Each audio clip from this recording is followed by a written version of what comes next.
All right. Good evening, everyone in the United States. Ahoy. Matthew Fairburn on location in Prague, Czechia. This is the Baker Fairburn Hockey Show, Thursday, October 3rd, 2024. The hockey season is here. Folks are trickling in here into the YouTube live chat.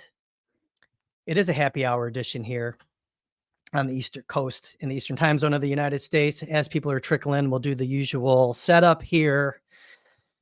As you hop in, if you could please like this video, subscribe to the Sabres Prospects YouTube channel and hit that notification bell so you know when Matthew and I go live. You can find the Baker Fairburn Hockey Show on Apple, Spotify, wherever you get your podcasts.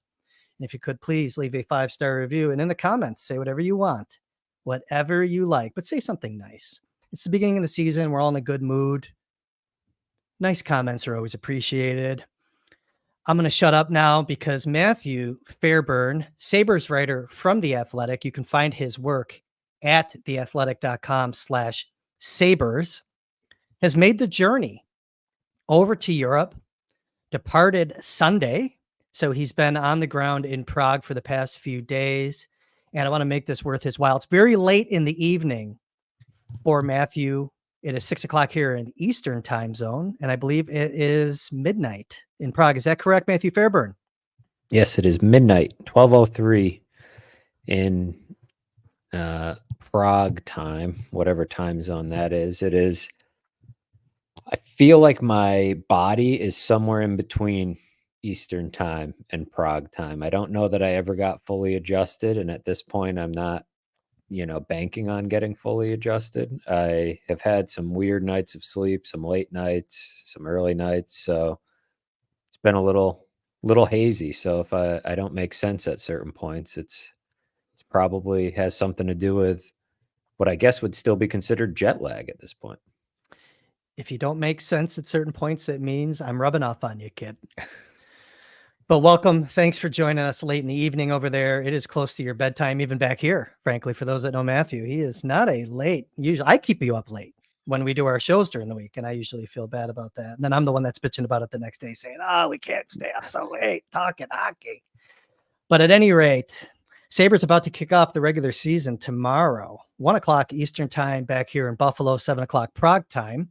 Matthew, you've been in Prague this week, and you've been to some practices.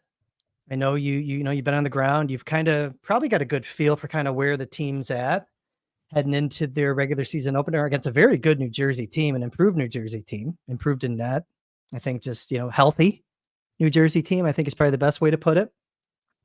What's your, what's kind of the vibe check with the Buffalo Sabres on the eve of the regular season opener?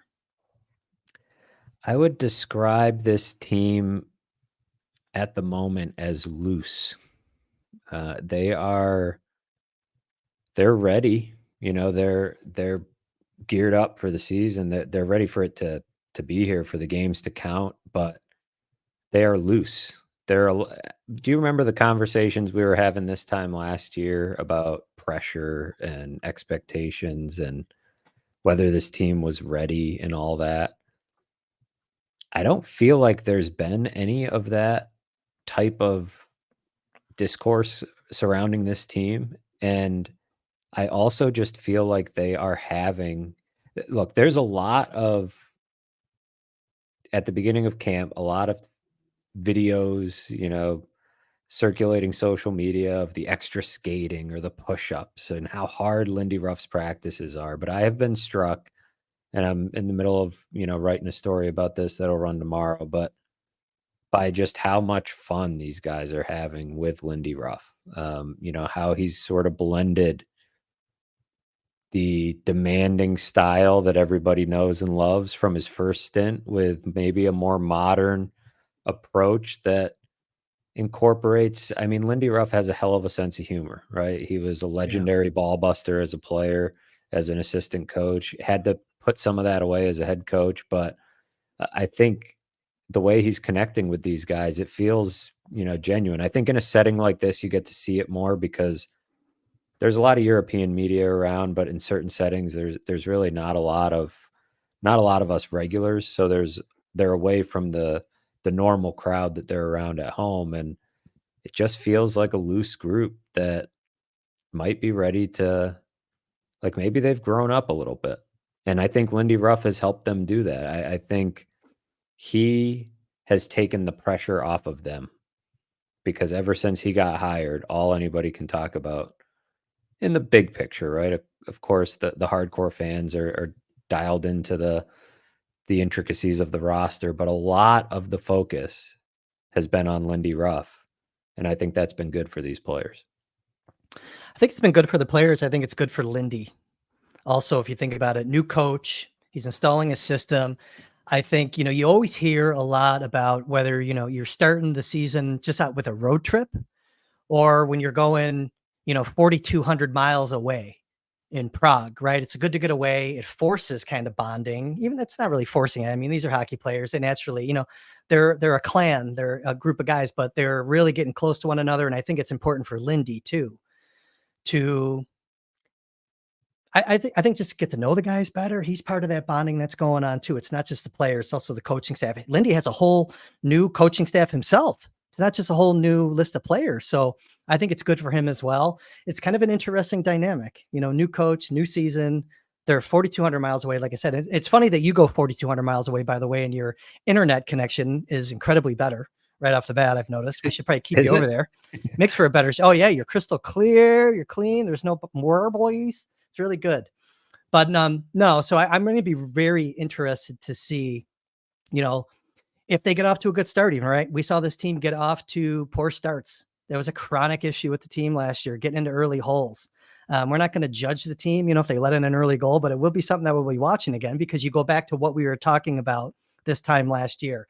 The start, they're playing at home, managing the pressure and the expectations of missing the playoffs by 1 point the season before. And they kind of just, I don't want to say they crapped down their leg or anything like that, but they didn't get off to the start that they wanted to get off to last year. So I'm happy to hear that you're picking up that the team is feeling loose, and if I'm reading correctly what you're saying, there's kind of good energy in the group. They're probably eager to get going. I don't know why this preseason has just seemed longer than normal. And really, on a calendar perspective, I don't think it's been longer, but it certainly seems like it's kind of dragged out a little bit. You kind of feeling that too? I mean, in some ways it's been shorter, right? Because they're starting the season first. But I think the reason it has felt longer is because basically from day one of training camp, they've had their team. And usually that first few days and the first few preseason games, you're feeling it out. You're trying to figure out where the roster battles are, what the lines are going to look like. Pretty much from day one, they've had their NHL group, this 27 that was going to come over here to Europe, Germany, and Prague. And then I would say a couple days into camp, they've had these lines, and for the last couple of weeks haven't really touched them. So as far as that's probably helped a little bit in that, positive energy type of thing, all the bonding that's happening off the ice, but also just on the ice, familiarity that they've been able to develop. One interesting thing coming into this weekend that may or may not play a factor. I mean, it's, ironic that it ends up being the Devils and the Sabres. Lindy Ruff obviously just coached there, just got fired by the Devils in the spring. They have a new coach in Sheldon Keefe, who brings with him all sorts of, hot takes that, follow him around from his time in Toronto. But the Devils got in around 11 a.m. on Monday and came right over to the practice rink, had their practice, and, started their week from there. I got in at 8 a.m., 8:30 on Monday, I think. And I will tell you, like, Monday was really a tough day, because it's like you took off at midnight Eastern. Or not, I took off at 4:30 Eastern on Sunday, which was midnight Prague time, land at 8. You basically lose a night of sleep. Like, it's gone. Mm-hmm. And so you push through that day, you try to sleep. It takes you a few days, and I'm not playing hockey on Friday in the NHL. They are. The Sabres do have, I think, an edge in that regard. Like, yes, the Devils have had a few days to catch up, but these guys are going to play 2 games in less than 24 hours.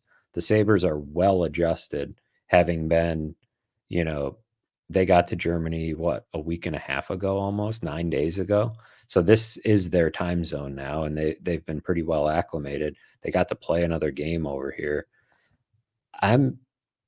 Maybe I'm reading too much into that, but I do think that's a nice edge that the Sabres have coming into a weekend where you have to play 2 games. Saturday's a day game, so 10 a.m. Eastern, 4 o'clock over here. So within a span of 24 hours, you're playing a couple games. Yeah, I mean, if the Sabres somehow win both of these games in Prague, the sports science department might be the early season MVP as they come back over the pond. And then we'll see, really, it's going to put that work to the test, because then they don't really have, what do they have another game on Thursday, right? When they get back. Thursday. So that's So that's pretty tricky. That's going to be that's the the test, other right? challenge. That's probably the more difficult piece of this for the Sabres, is figuring out how to get their bodies quickly back on track going the other way. They are probably going to have a few days off. There's just going to have to be some rest that goes into that. But it would be interesting, because if you'll recall last year when the Bills went to London, the sports science department was the LVP, the least valuable player of the weekend. They decided to go over late in the week. They did the overnight flight. They didn't sleep, and it was not necessarily, and Sean McDermott was basically talking about that after the game, that he was going to have to reevaluate that. He wasn't really happy about it. So I think these guys are pretty dialed in. This is obviously not, it's probably more common in hockey. A lot of these players, live over here and have gone back and forth. Guys play world championships.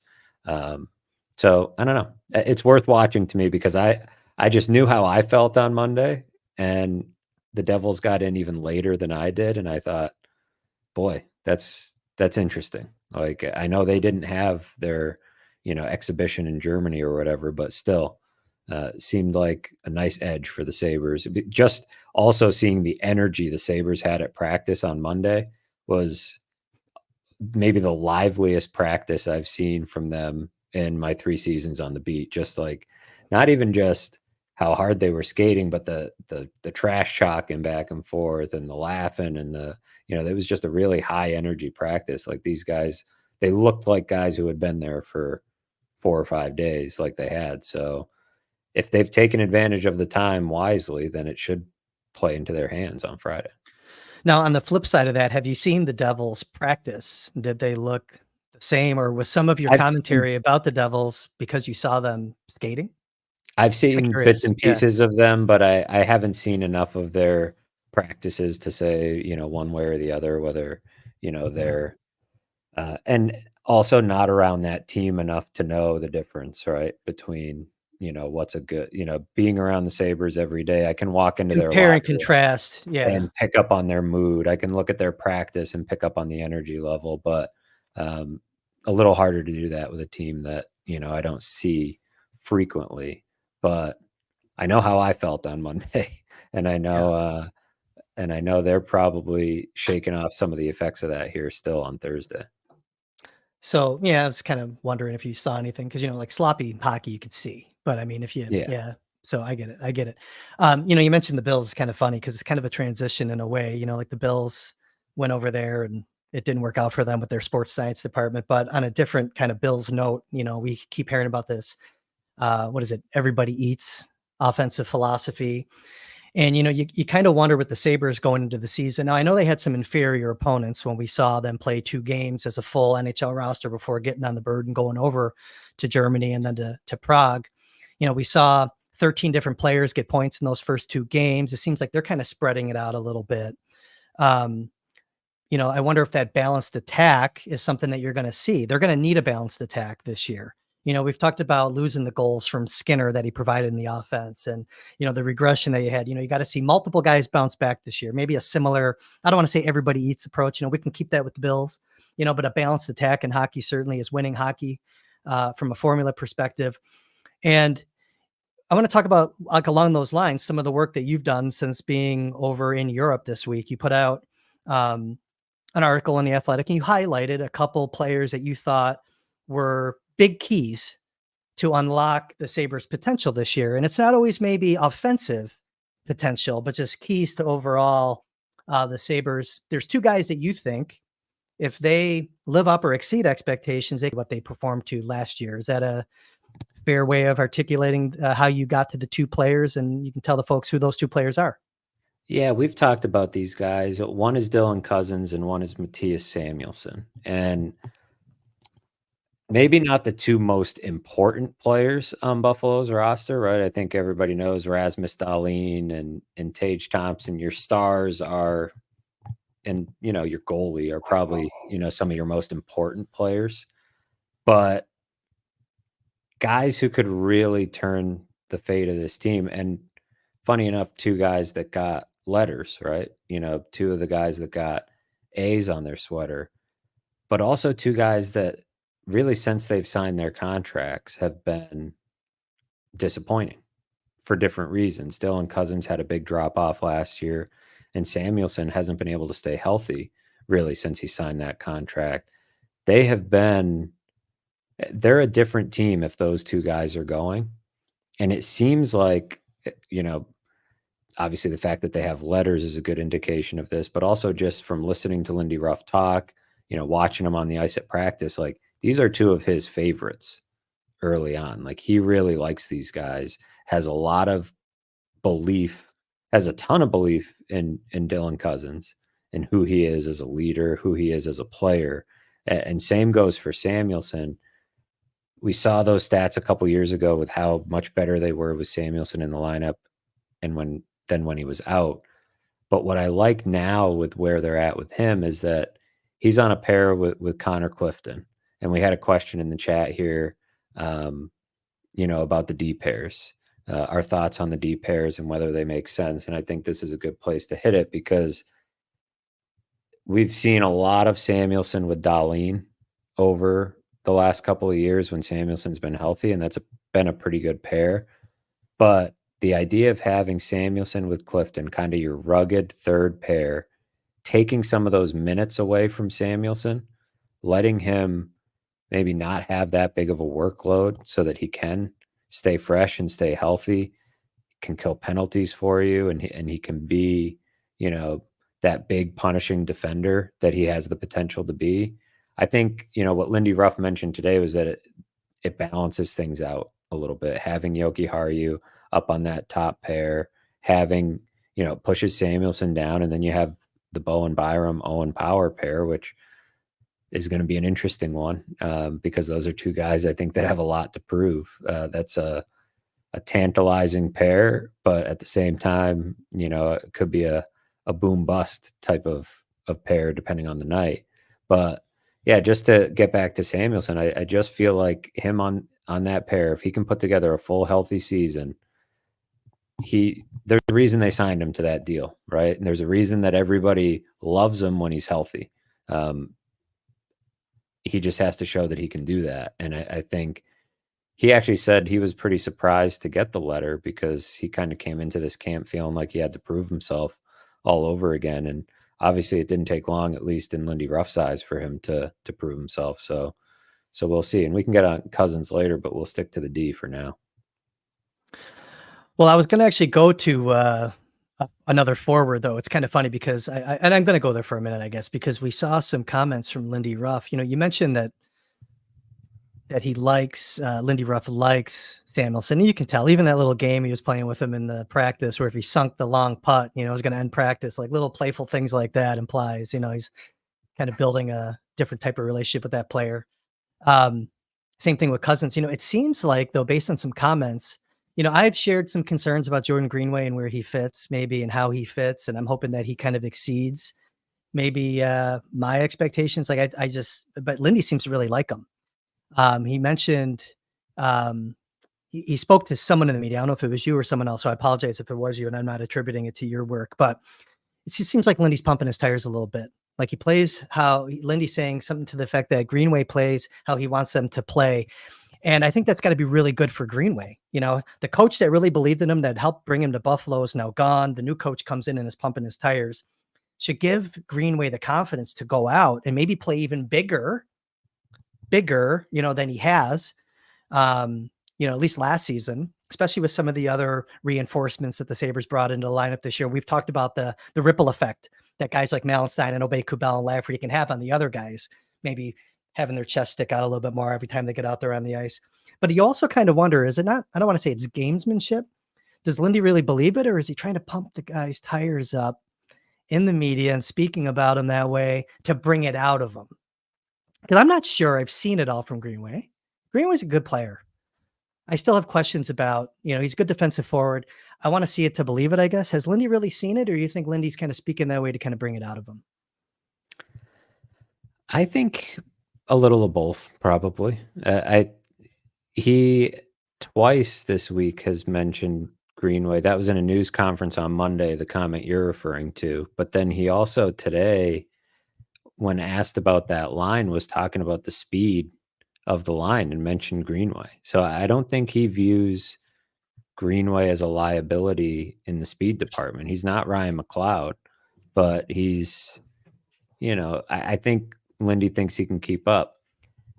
Greenway has a different lightness to him. I don't know. I talked to him today, and it was probably the best conversation I've had with him since he got here, just in terms of he seems loose too, and I think he mentioned something that I think was encouraging to hear, which is that, like, it doesn't really matter. And this is the maturity maybe of a Jordan Greenway, being in the league, having seen coaches get fired, having been in a few different rooms. He was pumping up Lindy, and has loved the life that he's brought to the locker room, and the jokes and different things that he does to keep it light. But he also said there's a lot of guys in the room that recognize that it doesn't matter who the coach is if they don't buy in. That the leadership group has really tried to take some ownership of how this team plays and who they're going to be. And that was encouraging, because we had a conversation at the end of the year about, are these guys going to think they can just press the coach button and everything's going to be fixed? That a new hard-ass coach is going to come in and fix everything for them. But it seems like there has been some personal accountability. There's that word, the word of the summer. It seems like there has been some ownership that these guys have taken of all of this. So all of this could fly out the window if you lose, 5 of your first 7. It's easy to feel good right now in the preseason, but there is a different energy now. And to your question on Greenway, I think Lindy is savvy enough to maybe be pressing some buttons with that comment. But I do think Greenway has looked good at times this camp too, in practices. Yeah, I'm really curious to see how he gets off to a start. I mean, the idea of that line works. Like I said, I want to see it to believe it, I guess. And you have Krebs sitting there, or a Rusek waiting in the wings. They don't have the experience that Greenway has, to your point. I'd like to see it work. I think he could be a tremendous asset if he plays to the potential that I think we all agree that he has in him, and at least consistently does it. That was kind of the big thing that I mentioned when I brought it up. I think the last time we were together was a little bit more of that consistent physicality, finishing his hits, getting to the net. The whole team didn't get to the net last year. Greenway was a big part of that, not regularly getting to the net until late in the year. Something kind of happened where he started to play a little harder, I thought, late in the year, and that was kind of a good sign. So it's kind of interesting. I was looking, I've been wondering this. This is the season of models coming out and predictions in the media, individual award predictions, playoff predictions, how many points it's going to take to get in the playoffs. Last 3 seasons, the final wild card spot, I mean, at a minimum, right? Let's assume that, this is the minimum watermark. 91 points a year ago, 92, and this is in the Eastern Conference, and then 100 points, that crazy season 3 years ago. What do we think it's going to take for the Sabres to get into the playoffs? I mean, when you assess the division as a whole in this offseason, where are you at in terms of that magic number right now coming into the season that you think it's going to take for the Sabres to get in the playoffs this year? I think Put you on the Dom's model at The Athletic has it at 95. And, I think that's the number I usually have in my head. I think the last couple of years, it's probably part of what's made the Sabres' shortcomings so frustrating, is that the last couple of years, that number was lower. It was, what do we say, 92 in 2022-23 and 93 last year, maybe? 90, 91 last 91. year? It's 91, 92, and 100 the last 3 years. So somewhere in the middle, 95, 96, 97, I think gets it done. You're not going to count on the whole Eastern Conference falling apart at the end of the year like it did last season. And I think that's where we've gotten a lot of, and this is only semi-related, but we've gotten a lot of Yuri Cooley questions in the chat. And a lot of questions, I've gotten questions in the comments of my stories about him as well. Like, is he going to get a game this weekend? Is he going to make it into this lineup? My sense is that they are so locked in on starting the season fast that I don't know that they're going to give him the novelty game in his home country. Like, they've had these lines together. They've had the lineup together. And Kulik gets into the lineup eventually, I think, this season. But I don't think he or Rusek, they're not going to do it just because they're in Prague, I guess is my point. And as fun as that would be, as cool a story as that would be, I just think, they're really focused on, starting the season fast. And to that exact point, the mid 90s mark being sort of the benchmark to clear at minimum, probably. You can't really cough up points. And not that putting Kulik in the lineup is going to make them cough up points, but the decisions they're making are 100% on what will, put the best lineup out there. So to Stephen Cantor's question, I would expect that, he asked, will Kulik make the big roster or will he be sent down after this European trip? I would think he will be sent down. It looks that way, that Krebs is the 13th forward. He could stick around, but that would mean one of Bryson or Gilbert is going through waivers and Reimer, right? Because that would be 14 forwards. So you would only be able to keep 7 defensemen and 2 goalies. So Yeah. I would guess it's going to be 13 forwards and 8 defensemen, or 13 forwards, 7 defensemen, and 3 goalies when they get back. We can kind of, I think, talk about Reimer because I think it kind of works. We can backdoor into Reimer, I think, because, talking about the division as a whole and what teams in the division got demonstrably better this year. I think that Toronto, somewhat improved, I think, just by having Tanev, Berube maybe just kind of scaring some guys into playing better hockey. I don't know. I guess we'll see. We know they have the offensive firepower. The defense always is kind of a challenge up there. I don't know if really Detroit got better in that cluster. I think Montreal is one that actually they're interesting. I think the line injury though kind of knocks them back down. Ottawa is one I always I think with the goaltending, if Allmark plays to his full capacity, stays healthy, I think that could maybe change things. I think they have an interesting team there. They're kind of one that I think is kind of interesting.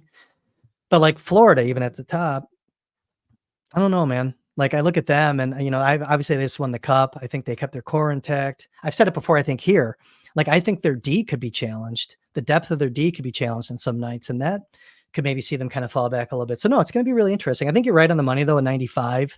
That's a little higher than the number I had before I actually started looking deeper into the past couple of years and kind of what it took. I was thinking like 92, 93. That might be light, but yeah. I know it's kind of interesting. I just wanted to kind of pose that question because we should have kind of a target number in mind going into the year. And I think setting it at 95 is a pretty good play. And put it this way, if the Sabres get to 95 points and they don't make the playoffs, I think they still had a pretty damn good season. 95 is a good number. But it will be disappointing at the same time if they don't. But I don't think it'll be like this massive fire everybody, trade everybody season if they get 95 and they fall a point short. It'd be frustrating, no doubt. Yeah, I don't think it would be. There's always context, right, to consider. And if you come up short, but you're right there, it's not good enough. But I guess the point being that there's a lot outside of their control with whether they crack into that Eastern Conference playoff picture. You know, they can control what they do, but who's going to drop out, and you know who's gonna fall off? Is this the year that Boston finally I maybe skipped takes a them on step back? purpose there. Yeah, because I want to Like, talk about them. Yeah, it's a good well, question, right? you know, it feels like the question that we've been asking for the last 2 or 3 years, that maybe this would be the year. No, you know, no Bergeron. But now with the Jeremy Swayman situation, I think that is an absolute wild card in the division until that gets resolved. And I do think they have, to some extent, the ability to plug and play in net because they have a great goalie coach and they play great team defense. But there's no denying that Swayman is, you know, a top tier goalie in the league. And the last couple of years, including the year that, you know, they had that historic regular season, goaltending was a big part of it, the tandem. And so Allmark's already gone. And now, you know, you might be looking at, I don't know what will happen with that situation, but it's getting pretty messy this week. So any chaos with other Eastern Conference teams is good news for the Sabres because it is crowded. You know, you mentioned Florida taking a step back, still a pretty good bet to make the playoffs. Toronto, Oh yeah. kind of an annual lock to make the playoffs.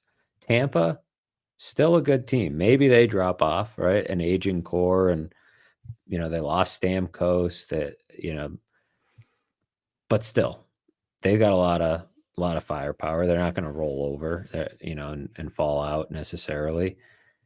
Then you have Carolina, New York, you know, pretty solid bets, I think, to make the playoffs. Any of these teams could fall off, right? Injuries, you know, who knows what Mhm. happens. But, you know, that's already, what did I just rattle off? 7 teams, 5, you know, six teams maybe right there. So then you're talking about 2 spots. You got the Islanders, you got the Capitals were in there last year. They seem like Capitals got better. susceptible. But New Jersey was out of the playoffs last year and got quite a bit better in the offseason. Pittsburgh was out last year. I don't think they necessarily got better, but they do have, you know, some of the pieces that make them, you know, who they've been for a while. Still have Crosby, still have Malkin. And then, you know, these Ottawas and Detroits, you know, kind of lingering, trying to be what Buffalo is trying to be. So I feel like if the Sabres were in the West, I would have an easier time picturing, you know, the path to the playoffs in some ways, but I can still see it. It's just to say that it's not an easy road. And every year, Don Granato would talk about it a lot, how their rise was timing up nicely with, you know, when other teams were going to be aging out, but these teams aren't aging out. They're not aging out fast. That stuff tends to happen overnight, but we'll see. It's going to be a fascinating year in the Eastern Conference, though. I don't want to even guess what's going to happen and how it's going to end with the whole Swayman thing, although it doesn't feel close. And they picked up Yuri Patera on waivers from Vancouver, which Vancouver was already kind of thin going in the season. And so you have a couple teams out there going to be looking for goalies, right? I mean, I think we're waiting for Detroit to make a move. I don't think they did anything today. They still have 3. Anaheim's probably going to be in the market. Vancouver might be looking. Boston might not be done looking, even though they added one. I guess I'm getting to the point of Reimer. And when this team comes back, we've talked about it a little bit. I think the Swayman situation just kind of adds another layer to, you know, at least a market for Reimer if he was to potentially be waived. I don't see him. I see him on here. I see him on the roster. I think it's safer, kind of like with Kulik, going back to him. It's easy to send him down because he can go down. It might be easy to send Devin Levi down because he can go down just temporarily until you kind of figure out what's going on in the goalie market to protect that asset in James Reimer. I don't necessarily think they're going to send Levi down. I'm not saying that. I'm saying you could if you have to have some other skaters up, right? But I see the Sabres keeping 3. And I think that is just music to the ears of Sabres fans. If they go into the season, you know, at least extend their stay the 3 goaltender system for at least the first week or two. Are you with me on that, or am I nuts? I'm getting closer to that the longer this goes on. What will be interesting is I would expect that Devin Levi will play on Saturday in the second game of a back-to-back with, especially a tight turnaround, one of those games being in the afternoon. You're not going to want to burn out, Luukkonen that quick. So you're not going to judge everything off of one game, but one game will change, I think, how you feel making that decision. If Levi plays great, maybe they're feeling pretty comfortable with their 1-2 punch. I think the more interesting thing is, what if he doesn't play great? Then you're getting a little bit nervous and you're starting to think, maybe you really want to have Reimer in the organization. I don't know. Do they get nervous? You're saying if Levi doesn't play well, it makes the decision easy. It makes it very easy. I guess it makes it easy. I say you get nervous in the sense that nervous about Levi being your locked in number 2. Oh, right? shit. No, it's still too early for nervousness, I think. But not even season long, just short term. Just to be like, okay, we don't want to risk sending Reimer through waivers because we want to have just another option in the organization, a solid number 3. But I don't think they're going to base anything off of one game. But the fact of the matter is the deadline comes up a few days after that game. So the decision has to be made. Some of it will be made based on the goalie market around the league. Some of it could, I think more than likely, you're looking at Devin Levi. He probably won't be. Whatever happens on Saturday, I don't know if it's going to have a dramatic impact because I don't expect him to be awful.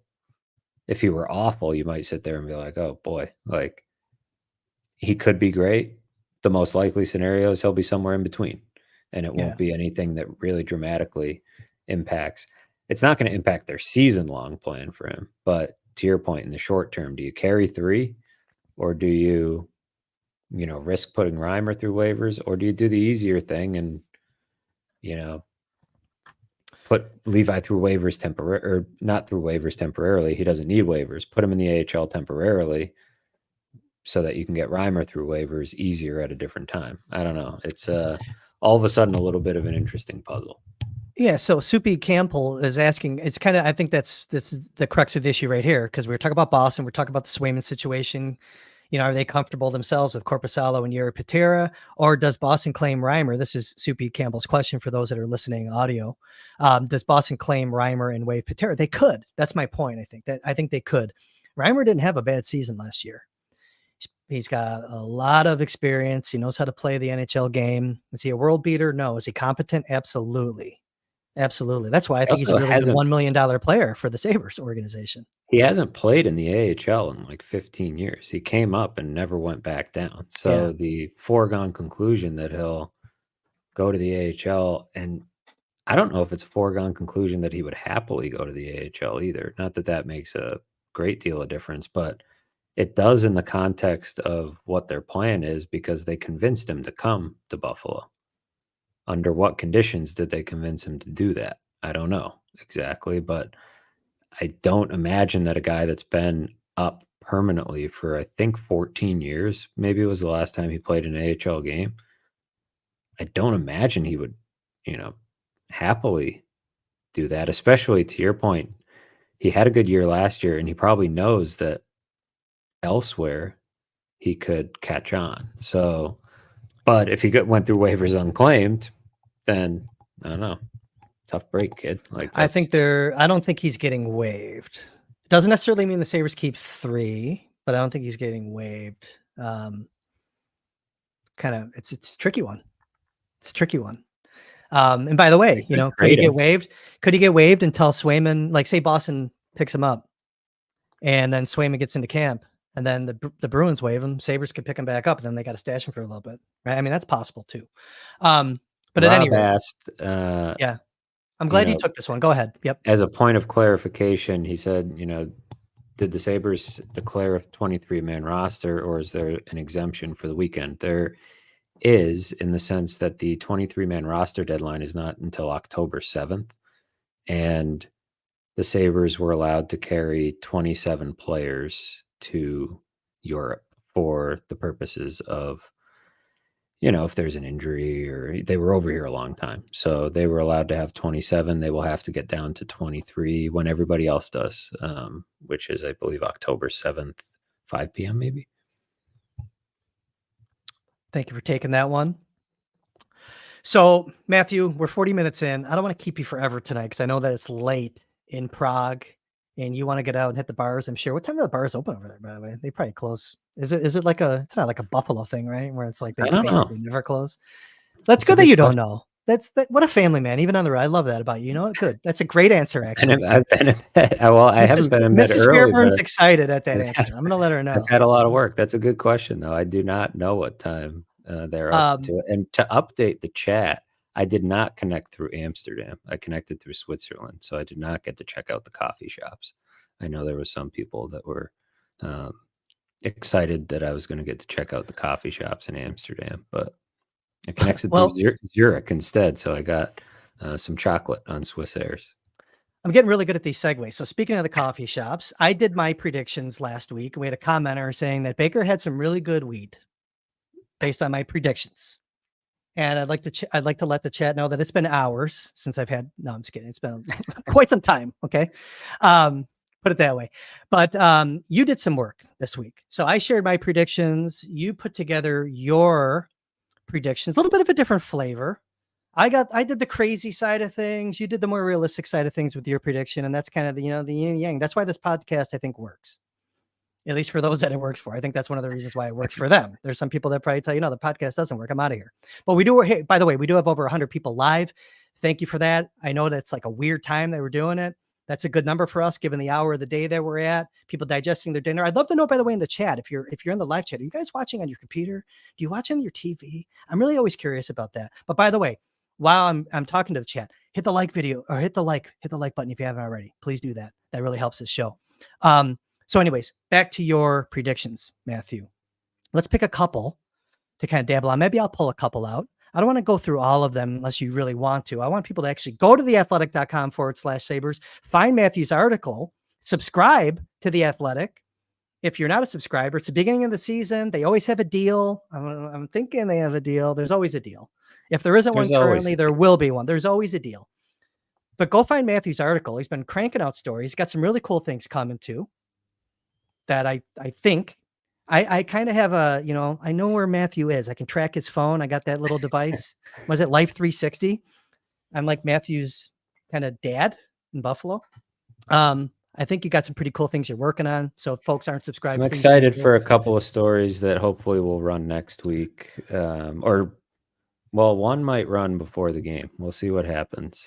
There's plates in the air. I like it. Over here, and don't open the kimono on any of this stuff. Don't open the kimono. The competition's always watching. Okay, they're always watching the show. They're trying to figure out what you're doing on the beat. But to your predictions, couple that I liked, and I'll read off one. I'm going to throw it to you and just kind of talk about it. There is a lot of Owen Power. He's a very popular topic of conversation in the chat. A lot of chatter about Owen Power in the off season when we got together, at the end of the year. I don't want to say he's polarizing or he's divisive. I think people are ready for Owen Power, though. Right? I think they're ready for him to take a step. I think the chat is. I don't think he's polarizing. It feels like the chat is down on Owen Power. Okay, that's the vibe I pick up from the chat over the last few months. And you know what? We were talking on the phone the other day. I feel like I have been a little down on Owen Power over the summer and towards the end of last year. Impatient, maybe, right? Just wanting him to show some of these. That's how I feel I have been on Owen Power, that maybe unfairly patient. I don't know. It's wanting him to be a more assertive and physical player, but really just like a sturdier, more competitive player. He doesn't need to be Scott Stevens, but yeah, I have, to Brian's point here, he doesn't use his size to his advantage quite enough. Kevin G says he's watching on his phone, by the way. You left like that that. option out. Uh, But but my yeah, prediction on Power, to set the table for the discussion, is that I think he will double his career high goal total. His career high is 6. I think he gets to 12, which would be a good number for Owen Power. That would put him on track to be over 40 points probably, which would be a nice number for a defenseman who doesn't play on the top pair and doesn't play on the top power play. His shot looks better this this camp, and that was one of the things that struck me about Owen Power at times over the last couple of years. I mean, we can all see like he is a great skater, at that size, to be able to move the way he does, the way he sees the game, the way he slows the game down with his brain. He's probably got maybe the best hockey IQ on the team, just the way he sees the game, the way he sets up plays in the offensive zone. I think most people are in agreement on that. The thing that, gets on people's nerves is that, he probably needs to be sturdier in his own end. I think he needs to be more competitive in front of his own net. And I think he needs to, grow the mentality that matches the body and, continue to get stronger. But to the point on his shot, we'll get to that other stuff after. At times over the last couple of years, when he would shoot the puck, I thought he was shooting it almost like he was trying, like he wasn't putting everything on it. It was almost like he was shooting it on a goalie who didn't have pads, like he was trying not to hurt him.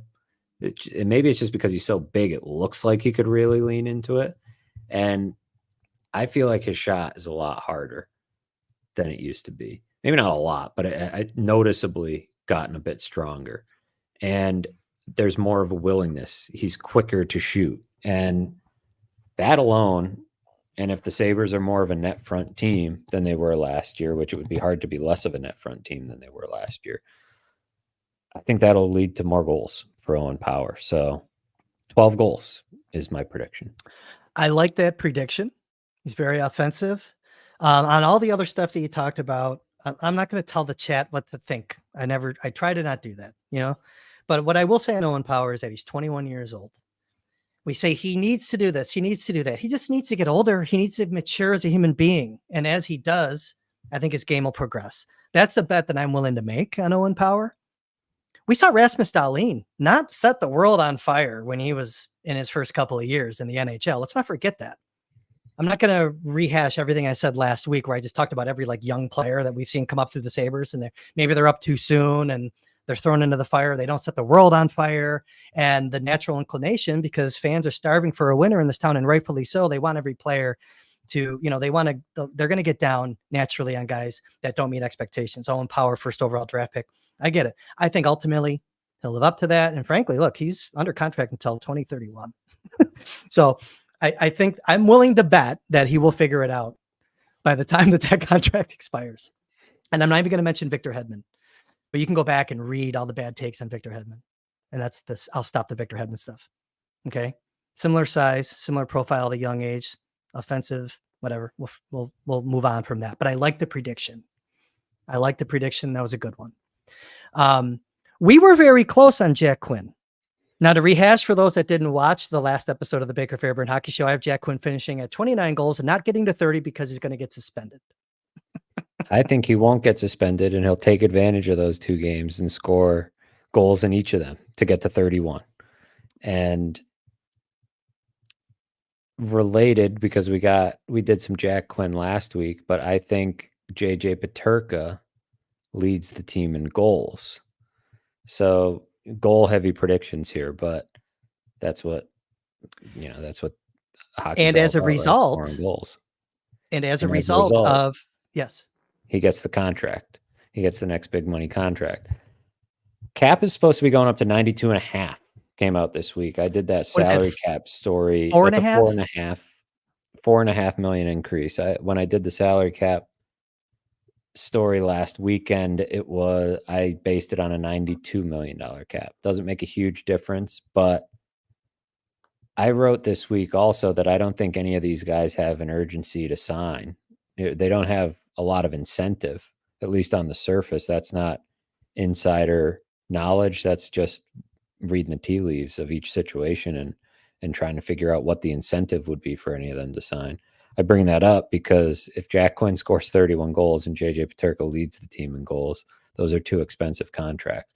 If JJ Peterka leads the team in goals, I think his number starts with an 8 instead of a 7. And I think he'll probably get it. These are going to be the big decisions and, the big dominoes that fall if they don't sign these guys at some point in season to more manageable numbers. Those numbers could get pretty crazy. I think they both will be north of 7 if they have the seasons that we think they're capable of. We'll hit one more. I want to save some meat on the bone for people to go to The Athletic and read your article and subscribe. We can go through all of them, but there was another one that's kind of near and dear, I think, to we won't do that one. Let's talk about the hits. You have the Sabres. I forgot about that one. You have the Sabres being in the top 10 in the NHL in total hits. I do. I think I know why, but I don't want to. What's your rationale? Because first of all, what's the baseline? Where were they last year? They were 21st last year. They were dead last for 2 of Granato's seasons, I think. Maybe the 2 years before that, or they've been dead last a couple of times in the last 5 years or so. The new fourth line alone combined for 592 hits last year. And, hits is not obviously the most indicative stat of team success, or sometimes not even the most indicative stat of physicality, because if you have the puck, you can't hit anybody, right? I was just gonna say, it means you don't. Sometimes it means you don't have the puck a lot.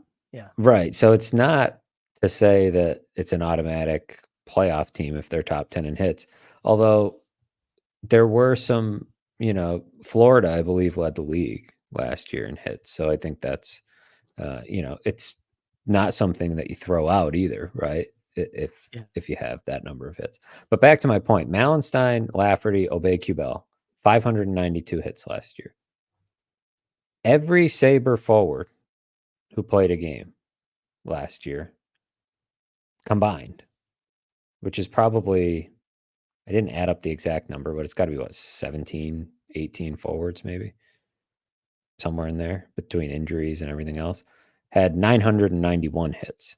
So, more than half, really almost 60% from 3 players. Yeah. I look at that. I look at Samuelson being healthy and the mindset that Lindy Ruff has tried to drill into these guys. I think you get more hits.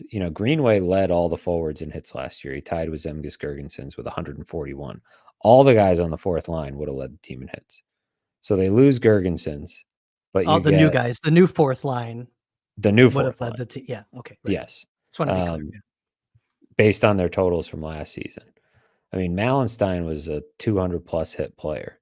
So I think, I did a story on this new fourth line this week because they've just been fascinating to me as people and as players. And it is so obvious how much they are going to make other guys stand a little bit taller and feel a little bit. Same thing as if you're walking into a fight and you got some tough guys around you, right? You're gonna maybe mouth off a little bit more. Like I feel like you're gonna hit a little bit more if you're Dylan Cousins, if you're Jordan Greenway, if you're Tage Thompson, and some of these guys. I think Connor Clifton, right? Is already a physical guy, but now doesn't have to be everything for this team. Darlene even. So I think they find their way into the top 10. It would be the first time they've been in the top 10 in a very long time. According to Money Puck, I couldn't even find a year that's been a stat that they've been in the top 10. So will that mean that they're much better, I don't know, but I do think that for a good chunk of this fan base, it'll mean they're a lot more fun to watch. And, the team that looks anyways like they're a little bit more prideful, and maybe teams walking into Key Bank Center don't feel like they're going to have an easy night so often. So you also, in your article, you had a year. I mean, we can just. I want to go to your lingering questions because we're already pressed up almost near an hour, and there are still some open-ended issues that you've identified going into the season for the Sabres. These were in the same article. You had your predictions and your lingering questions, right? And I think we've talked a little bit about the goalie situation already. I think we've identified that. Um, I mean, I think, and this comes up a lot. I think with the cap space that the Sabres are entering the season with, and I have the number, I always have the number handy, not to trigger anyone, but just so we're all on the same page. I have it at what? They have 7.92. No, it's like 6.99, isn't it? Yeah, I'm looking at cap wages and they have the cap space, and I don't know if I should be trusting the new site yet. But according to Puckpedia, it is actually like 7 flat projected cap space. So with that said, they have cap space, and I think folks are wondering, is there a trade to be made? And you see, maybe not, early in the season necessarily, but are you seeing a big in-season trade? I mean, that's a question that I don't know the answer to that. I think that's a big lingering question that you have coming into the season. I think we've kind of hit on some of them, right? Like there are certain players who got to figure out if they fit but it's not a ton of players. Like I don't know. Adams has been so patient with this core and very selective with how he's added. And I think identifying the needs, I mean, frankly, Lindy told him what he needed to go do. And I think he did everything that Lindy told him to do. I'm not sure I see a big trade personally. I mean, we don't have to answer it, but that's like a big lingering question. I think that's like the most fun question besides, are the Sabres going to make the playoffs? Yeah, I don't know if there's a trade. I think it depends on a variety of factors. You're going to have to look at the rental market, right? You're going to have to look at who has no movement clauses and who doesn't. It's too soon to even address it really too deeply. Right. And are they in contention? Are they in that spot where they feel like they can actually push things over the edge? And do they have a glaring need? I think every team you get to the deadline has a glaring need or has a need somewhere they can get better, add more competition. But is that going to be a Greenway type of trade, or is it going, will we see a bigger deal than even that? I mean, last year they did Middlestat for Byram, which was not really a trade to make them better in the short term, but I hear Yoki Haru a lot from the fan base, by the way. Like I don't think if like Yoki Haru falters next to Dahlin, that necessarily means they're going to be quick to move him or quick to look to move him. They're just going to move the pairs around, right? I would think. I mean, they only really have 2 right-handed defensemen that can play this year. I don't even know if there's anybody in Rochester that can come up, and be relied upon, that's a righty. So in that way, Yoki Haru is valuable. And the fact that they've got him on the top pair, like you can't put Clifton on the top pair, I don't think, not for any extended period of time. So no, if Yoki Haru's not great, then you can bump him down and, maybe you move Power up, and do Power and Dahlin. But I think the more likely trade piece is Greenway in the final year of his deal, if they're trying to shake up the forward group in some way. But even so, you could it could be Greenway, it could be Krebs because of everything we've talked about with Krebs, or it could just be a prospect or a pick and you add to your lineup that way. Some of these teams, if you're, selling, if you're selling at the deadline, do you want Jordan Greenway, who's a rental? Probably not. So I think that's where that's where it's a big question for me. There's too many variables to Yeah. put a real prediction on whether they'll actually do it, because we don't even know if it'll be a good idea to We make don't know a who's match. injured. We don't know anything. It's too early. And frankly, if you had a prediction, you would have put it in your predictions and not a Right. lingering question in your article, right? It's the witching hour. I apologize. I'm just going to throw a comment out here and have you chew on it because my dog's going nuts. Someone must be walking by. It's that time of day. Let's hit the chat real quick, though. I want to start with Coda. Coda is sick of, well, he's not saying he's sick, but he's a bit tired of the Paterka and Jack Quinn goal totals predictions. Well, it's that time of season, Coda. We got to talk about predictions. But the more important questions are, does Sammy step up and become the Sabres' #1 PKD man? Everyone hated Eric Johnson last year, but that was his role. I think it's pretty clear that he is the #1 PK D-man, especially as they manage his even strength minutes being on that pair with Clifton. Agree or disagree, Matthew? Yeah, I think he and Clifton are gonna sort of fill that role, and it has to be Samuelson. To your point, that's why they're managing his minutes, and I think that's why some of the pairs are put together the way they are. And it's 100%. I think he is that guy as long as he's healthy. And I don't really know how to tell you whether he'll stay healthy or not, right? Like that's a real roll of the dice one way or the other. I don't know that he's I think he's more injury prone, quote unquote, than Jack Quinn, but only in the sense that I think Samuelson is still figuring out how to play the style of game he plays while protecting himself. I think he puts himself in vulnerable positions too often. And so does that mean he like injury prone is a tough label for guys to get. I just think he's learning how to protect himself is probably the better way to put it, and learning how to not put himself into such vulnerable positions all the time while still playing the style that he plays. I mean, when you block shots all the time and when you're in the corners battling, you're gonna get hurt. I don't think that makes you injury prone, quote unquote. But same with Jack Quinn. Like he's not injury prone. He's had a few freak injuries. You know, he's had some bad luck. These aren't like soft tissue injuries or anything like that. So can Samuelson stay healthy? I don't know. I mean, if I had a crystal ball, then I could tell you. Yeah, I kind of threw this up. This is one that I was going to address. Jim Campbell says over under 50. How many games does Samuelson play? I mean, I mentioned this last week that I think he actually plays 70. I know like the flavor of the predictions were kind of like fun, not compelling, but I actually do believe that this is the year that Samuelson does stay healthy and hits that 70 game mark for the first time as a professional.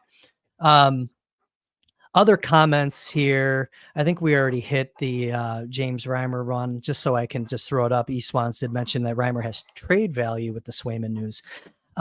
He definitely wouldn't make it through waivers. Anaheim probably be interested. Yeah, that was kind of how this whole thing started with Gibson out. They have Lucas Dostal, and then they kind of have some questionable depth.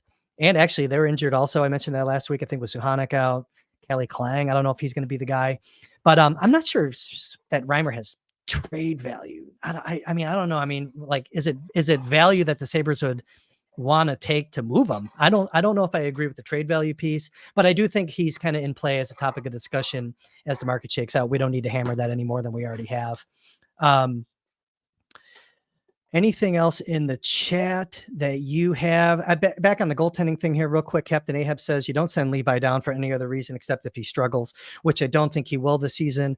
Levi needs to see NHL games, period. Nothing to prove in the AHL.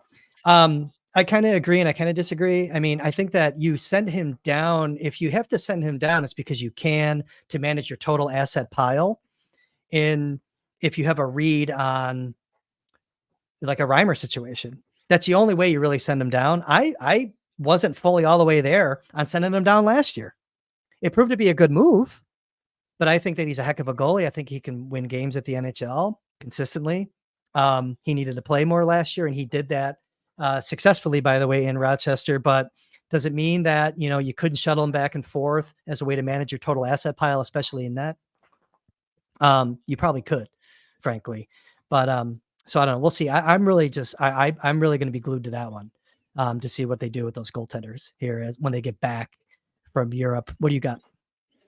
Here's Clinton with a little bit of a prediction of his own. Benson had 12 goals last year in a third line role and not much power play. He could definitely hit 20 and be fine on the second line. There's a little bit of a brewing debate over what the Sabres have there in Benson as a second liner. He's an interesting one. I don't think he's had I think last year he really burst onto the scene and it was like, wow, this kid's 18 and look at what he's doing. And I think he's not catching anybody by surprise this time around in terms of observers. I think if anyone, he's got a target from the other team now.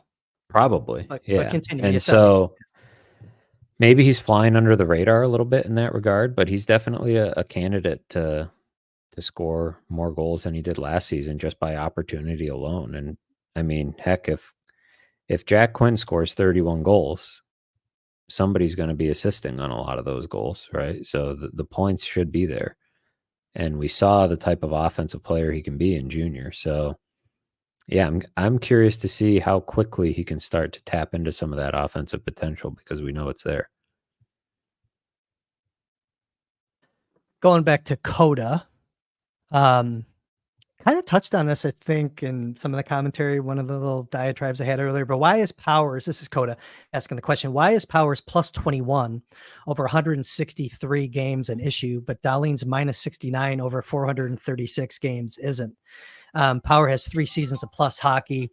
Dahlin 5 of 6 minus years. I agree. That's part of my point with Power, and he has a little more runway that I think is more patience is required for him, or at least he should have patience for more people. It seems like he doesn't. There's people in the chat. I saw someone that wants to trade him. Maybe not right now, but like thinks that he's tradable. I don't see that. I just don't see that. And it's like, why trade him for what? Number one. But like, I never get into that whole like trade him just to trade him. Now, I mean, I golf with a guy every week, retired gentleman, who is like, if Owen Power doesn't hit people this year, you're trading him. And my whole comment to him is like, what do you mean hit? Like, we've talked about it. I don't want to beat the dead horse, but like he wants him to go and blow people up. This guy I golf with, I think. And I'm saying you're making him you're trying to make him something that he's not. He's never going to be that guy. Why can't you accept him for the good in his game and watch what he's doing? I think that's kind of Coda's point here, by the way. He's been a plus player on some teams that really haven't been, I don't know if you've been paying attention. They haven't been lighting the world on fire, the Buffalo Sabres, since Owen Power's been here. So I kind of like the comment from Coda. I'm not sitting here trying to overly defend Owen Power. Not overly defending him. I'm just saying he's 21 years old. It's pretty young. Playing in the best league in the world. And there's not a lot of 21-year-olds in the workforce that come in and they're just like killing it in any profession, let alone hockey as a defenseman. I don't know. Maybe I am overly defending him now. Well, he's making $8 million, so yeah, I get it. To that end, and you're paid to do, you're paid to, I get it. But I'm with you. Got to give him some runway, but this is a big year for him. No doubt. Big year for a lot of guys in that room, I think is what it comes down to. And probably what makes this season such an interesting one for this team. And I give fans a lot of credit that have stayed engaged with this team, as long as some people have. But it really is an interesting season because you've had the good year in 22-23 and the bad year last year for a lot of these guys. Obviously some exceptions, Peterka and Luukkonen. And you're trying to find out which one was closer to reality in terms of who these guys are, right? And, is Tage Thompson a 90-point player? Is Dylan Cousins a 65-point player? Can they get back there? Or, what are these guys? And is that going to be enough? Can Lindy get more out of them? We'll see. What's your your gut telling you? Playoffs? Yes or no? My gut is telling me yes. If they get the goaltending. Because I think it's not just the vibes coming into the season. Trust me, I'm not a homer. I think I'm getting yelled at from people for like why they think I'm hating on Tuck. I do think that this team was 1 point away on a year when they were learning This is 2 years ago when they were learning still. They were a young group. They didn't have leadership. I think they have a little bit better leadership this year from the guys they brought in. They have better leadership on the bench. Nothing against Don Granato. I think Lindy's going to have this team ready to play earlier, and that's going to be good for a certain amount of points that they weren't collecting, especially last year. If they get the goaltending, if they get the goaltending, they play better team defense. It's not just the 6 guys they put out there every night. I think that this team could score enough goals, and I think they can do it. I think they can squeak in. I think it's going to be wild card, though. I just think there's something there with the team this year, and maybe it's a law of averages too. Like, can you go with this many years without making the playoffs in professional sports? Well, I guess we've seen it. I shouldn't say that. Football team certainly went a long time, right, before they got it together. But I do. I don't know. There's something that tells me that they can do it. Yeah, I get this feeling that they're going to be able to grind out a lot of cheap points that they didn't grind out the last couple of years, right? That just the way the Flyers did last year, just getting points on nights that you wouldn't think they would get points by. I still think that this is a league where effort gets you way more points than you think, and maybe not even effort, but energy. Like being the team that has enough energy night after night, because there are lulls in the schedule, and they now have, I think, the depth in their and experience and maturity in their lineup, particularly at forward with that 4th and 3rd line, to be that team that has the energy more nights than not. And that alone makes up a lot of the gap. And I think my big question, and one of the questions I addressed in that article you were referencing, is like, will they have enough scoring? Because a lot of it is like, will Dylan Cousins, Tage Thompson, Alex Tuck, will these guys bounce back? Will Jack Quinn stay healthy and hit the level that, we think he can hit? And that is a pretty big question, but I think they can grind out enough points, and, we'll see what the benchmark is at the end of the year, but I think they can squeak in.